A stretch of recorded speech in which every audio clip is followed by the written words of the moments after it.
our prototype for our timecode expansion. And I just want to show you how the timecode expansion will work in the future. So what I have here is, that's the expansion itself. That's obviously a little bit bigger than it will be at the end. And that's hooked up here to an audio line that is sourcing PDFSK timecode. So we have here the expansion connector, and all we have to do is plug it in here.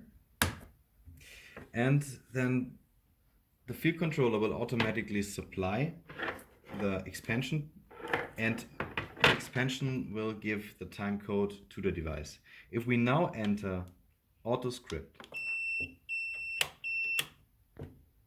it will show us that it detected the timecode expansion. And now it shows you the option that you can go with fire to wait code, to await the timecode.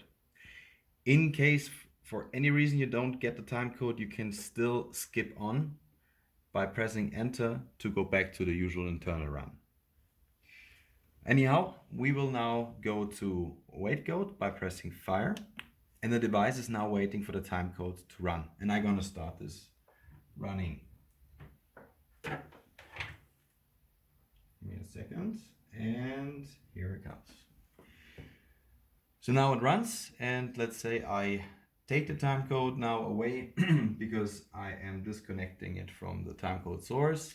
Then it will automatically switch over to the internal drive, how you are used to it from the FC3 and the FCA.